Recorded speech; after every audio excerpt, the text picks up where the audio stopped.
राधे राधे। माघ मास महात्म के छठे अध्याय की कथा प्रारंभ करते हैं। पूर्व समय में सतयुग के उत्तम निषेध नामक नगर में हेमकुंडल नाम वाला कुबेर के सदृश धनी वैश्य रहता था, जो कुलीन, अच्छे काम करने वाला, देवता, अग्नि और ब्राह्मण की पूजा करने वाला, खेती का काम करता था। वह गौ, घोड़े, भैंस आदि का पालन करता था। दूध, दही, छाछ, गोबर, घास, गुड़, चीनी आदि अनेक वस्तुएं बेचा करता था, जिससे उसने बहुत सा धन इकट्ठा कर लिया था। जब वह बूढ़ा हो गया तो मृत्यु को निकट समझकर उसने धर्म के कार्य करने प्रारंभ कर दिए। भगवान विष्णु का मंदिर बनवाया, कुआं, तालाब, बावड़ी, आम, पीपल के वृक्ष लगवाए, सुंदर बाग बगीचे लगवाए। सूर्योदय से सूर्यास्त तक वह दान कर्म करता था। गांव के चारों तरफ जल की प्याऊ लगवाई। उसने सारे जन्म भर जितने भी पाप किए थे उनका प्रायश्चित करता था।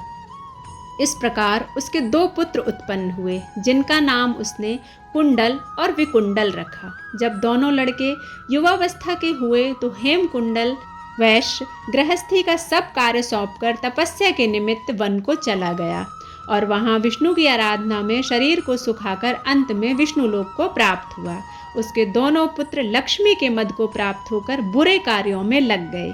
वैश्यागामी होकर वैश्याओं के साथ गाते फिरते थे। अच्छे सुंदर वस्त्र पहनकर, सुगंधित तेल लगाकर, खुशामदीदों से घिरे हुए हाथी की सवारी और सुंदर घरों में रहते थे। इस प्रकार ऊपर बोए बीज के सदृश वह अपने धन को बुरे कामों में नष्ट करते थे। कभी किसी सत्पात्र को दान नहीं करते थे, ना ही कभी हवन, देवता या ब्रह्मा जी की सेवा तथा विष्णु का पूजन भी नहीं करते थे। थोड़े दिनों में उनका सब धन नष्ट हो गया और वह दरिद्रता को प्राप्त होकर अत्यंत दुखी हो गए।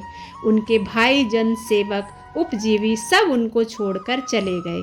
तब इन्होंने चोरी आदि करना प्रारंभ कर दिया और राजा के भय से नगर को छोड़कर डाकुओं के साथ वन में रहने लगे और वहां अपने तीक्ष्ण बाणों से वन के पक्षी, हिरण आदि पशु, हिंसक जीवों को मारकर खाने लगे।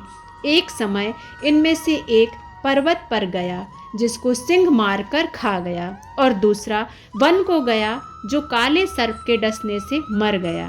तब यमराज के दूत इन दोनों को बांधकर यम के पास लाए और कहने लगे कि महाराज, इन दोनों पापियों के लिए क्या आज्ञा है। इस प्रकार से छठा अध्याय समाप्त होता है। मिलते हैं 7वें अध्याय में। तब तक के लिए राधे राधे।